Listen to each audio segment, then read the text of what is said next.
Imagina estar atrapado bajo toneladas de agua helada, en un ataúd de acero del que no hay escapatoria. Cada ruido del casco puede significar el fin, cada burbuja en la oscuridad puede anunciar una muerte inmediata. Así vivieron y murieron los hombres de los temidos submarinos alemanes. De los 40.000 que partieron al mar, más de 30.000 jamás regresaron a casa. Y aún así, lograron hundir más de 2.700 barcos aliados, dejando tras de sí miles de cadáveres y sembrando el terror entre los marineros del Atlántico. Esta es la historia de los depredadores más letales de las profundidades y, al mismo tiempo, uno de los peores destinos que un soldado pudo tener en toda la historia militar. Pero su camino hacia la fama sangrienta no comenzó con éxito. En 1850, Wilhelm Bauer diseñó el primer submarino alemán y apenas tocó el agua, se hundió sin remedio. Parecía que los sueños de conquistar el mar desde abajo iban a terminar ahí. Sin embargo, Bauer y sus dos compañeros lograron escapar con vida y,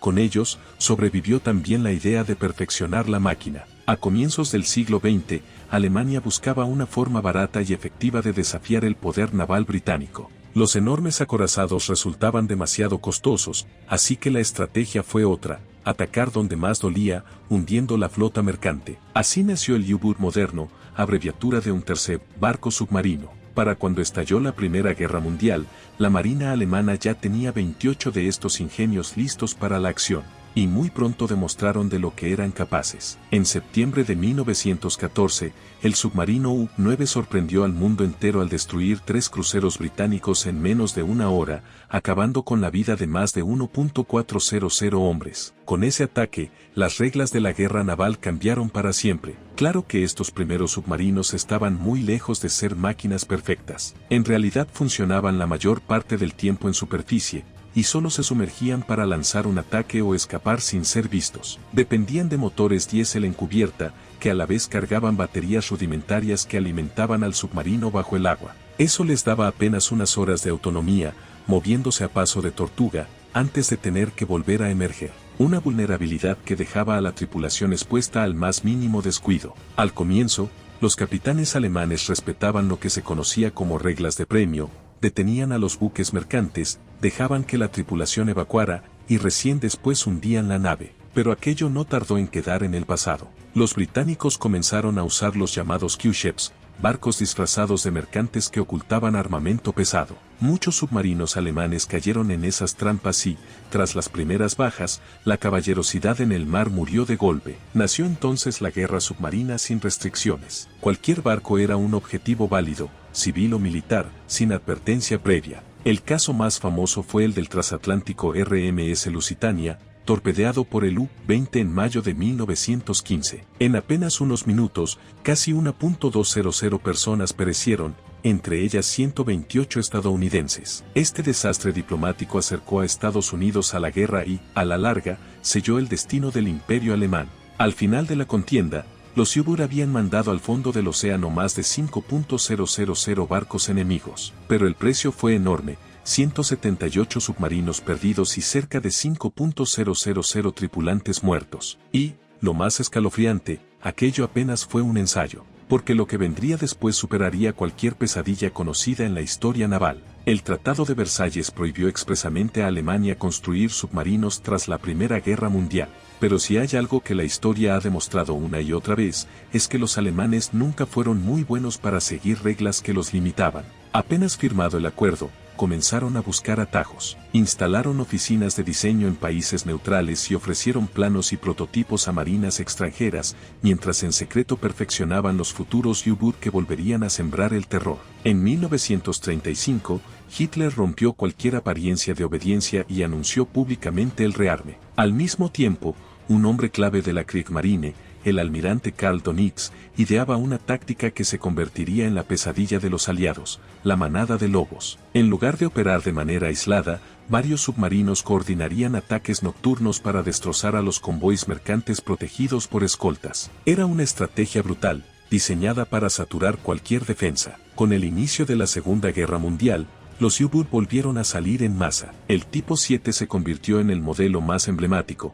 67 metros de acero capaces de recorrer 8.500 millas náuticas sin reabastecerse. En teoría, podían sumergirse hasta 230 metros, aunque en la práctica rara vez pasaban de los 150 antes de que crujidos escalofriantes recordaran a la tripulación que el océano podía aplastarlos en segundos. El objetivo alemán era claro: aislar a Gran Bretaña, cortar su suministro de alimentos, armas y combustible, y obligar a la rendición sin necesidad de pisar sus costas. Cada barco hundido equivalía a miles de toneladas de suministros perdidos y, con ellos, un golpe directo al corazón de la moral británica. El mismo día en que el Reino Unido declaró la guerra a Alemania, el U-30 torpedeó el transatlántico SS Athenia. Más de 100 civiles murieron. Berlín aseguró que había sido un error, pero el mensaje estaba lanzado: ningún barco en el Atlántico estaba a salvo. Al principio, la Royal Navy creyó que podía manejar la amenaza. Tenían convoys, tenían sonar y cargas de profundidad,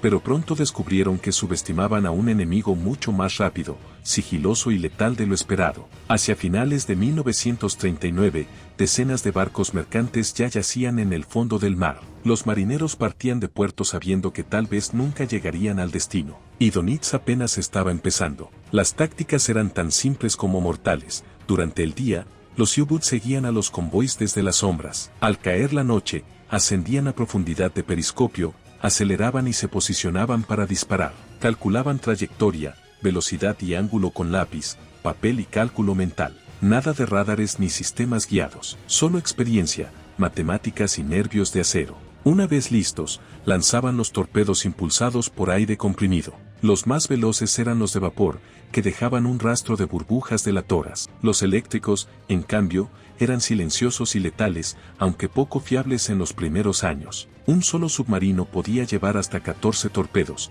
pero solo unos pocos listos para disparar de inmediato. Cada tiro debía ser certero. Los resultados eran devastadores. Convoys enteros quedaban destrozados en cuestión de horas. Buques que ardían desde las entrañas, hombres lanzándose al mar helado, y cientos de sobrevivientes a la deriva, con la esperanza de ser rescatados antes de morir de frío o hambre. En 1941, la ofensiva submarina ya no era un problema secundario, se había convertido en una crisis existencial para Gran Bretaña. Solo ese año, los U-boats hundieron más de 6 millones de toneladas de barcos aliados. La reacción no tardó en llegar. El juego del gato y el ratón se intensificó. Los británicos reintrodujeron el sistema de convoys más estrictos y con mejores escoltas. Donitz respondió desplegando manadas de lobos cada vez más grandes. Cuando los U-boats atacaban en superficie, los aliados comenzaron a instalar radares compactos para detectarlos en la oscuridad. Cuando se sumergían para escapar, el sonar se perfeccionó para rastrearlos. En 1943,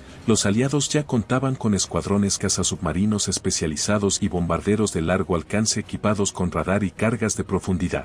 Ese año quedó marcado como la Black para la flota submarina alemana. Solo en mayo de 1943, 43 U-boats fueron destruidos, casi la mitad de los que habían zarpado ese mes. Un nivel de pérdidas imposible de sostener. Pero aunque la balanza empezaba a inclinarse, quienes peor lo pasaban no eran los estrategas en tierra, sino los hombres atrapados en el interior de esas máquinas. Las condiciones a bordo eran inhumanas. Misiones que duraban hasta 3 meses con aire enrarecido y apenas espacio para moverse. 50 hombres compartiendo menos de 50 metros cúbicos habitables. No había camas suficientes, los tripulantes dormían por turnos, compartiendo literas húmedas y calientes, conocidas como hot bunking. La comida se pudría con rapidez, y lo que quedaba al final eran galletas duras y carne enlatada. El agua dulce era tan escasa que la higiene desaparecía a los pocos días. La piel se llenaba de llagas y hongos, apodados por la tripulación como la peste del U-boot. El hedor era insoportable. Los submarinistas solían bromear diciendo que podían olerlos antes de verlos. Y por encima de todo estaba la sombra constante de la muerte. Un fallo en las baterías podía liberar gases letales. Un ataque enemigo podía significar hundirse en un descenso mortal.